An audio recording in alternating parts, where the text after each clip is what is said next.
మిత్రులరా, నేను మీ Chittaluri. Welcome back to Chittaluri talks. దాంట్లో భాగంగా వినండి, ఈరోజు మీకోసం మరో కవిత వినిపిస్తున్నాం. నా కవితా సంపుటి మనిషి అలికిడి లేఖలోంచి. కవితా శీర్షిక మా అమ్మ. మరి వినండి, ఈ అమ్మ ఏమిటో. మా అమ్మ మంచం మీద మునగ తీసుకుని పడుకుంది.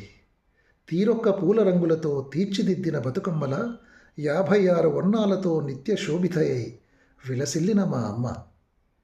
తీరొక్క పూల రంగులతో తీర్చిదిద్దిన బతుకమ్మల 56 వర్ణాలతో నిత్య శోభితయై విలసిల్లిన మా అమ్మ. చేతులు కాళ్ళు కొంకర్లు పోయి ప్రపంచంలోని అమ్మలందరిలో నిటారుగా నిలబడ్డ వెన్నెముక వంగిపోయి ఎప్పుడు మాయమైపోతుందో తెలియక దిగులు పడకేసింది మా అమ్మ. మా అమ్మ కన్నబిడ్డలు పూటకో వేషం మార్చి రోజుకో నాటకం వేస్తూ విదేశీ తీరాలకు వలస పక్షులై ఎగిరిపోయారు. మా అమ్మను తలుచుకోవటమే కరువయింది.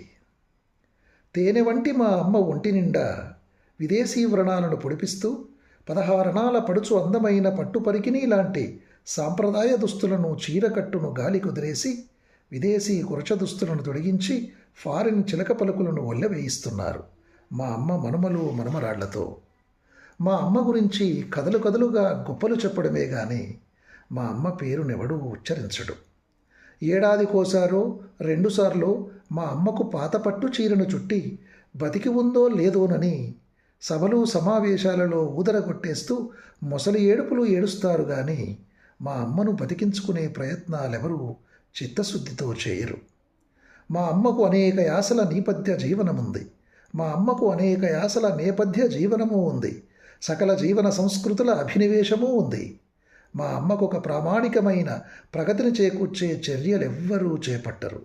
మా అమ్మ ఇప్పట్లో కోలుకునే దాఖలాలేవీ కనిపించటం లేదు. ఏదేమైనా కూలీలు, రైతు బిడ్డలు, సబ్బండ వర్ణాల ప్రజలు నిత్యం తమ జీవన సంస్కృతిలో మా అమ్మ ఆరోగ్యానికై అసలు సిసలైన జీవభాషలో తెలుగు జపం చేస్తూనే ఉంటారు. చావు బతుకుల్లో కొట్టుమిట్టాడుతున్న మా అమ్మకు నా పల్లె సోదర సోదరీమణులే నిజమైన వారసులు. ఇదండి మా అమ్మ గురించిన కవిత్వం. మరి ఆ మా అమ్మ ఎవరో తెలుసా? మీ అందరి అమ్మ కూడా. అంటే తెలుగు భాష. తెలుగు భాషను అమ్మతో పోల్చి రాసుకున్న అద్భుతమైన కవిత ఇది.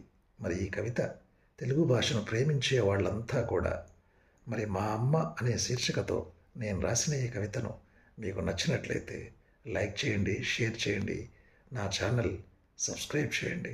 ఇట్లాంటి మంచి కవితలు వైరల్ చేయాలి. మనం వైరల్ చేస్తేనే మన తెలుగు భాషను ప్రేమించిన వాళ్ళం అవుతాం, మన తెలుగు భాషను బతికించుకున్న వాళ్ళం అవుతాం. మరి తప్పకుండా ఈ కవిత్వాన్ని మీకు తెలిసిన అనేక గ్రూపుల్లో షేర్ చేస్తూ వైరల్ చేస్తారు కదా. మరి మంచి కవిత్వం కోసం చూస్తూనే ఉండండి మీ Chittaluri talks YouTube channel. Love you all.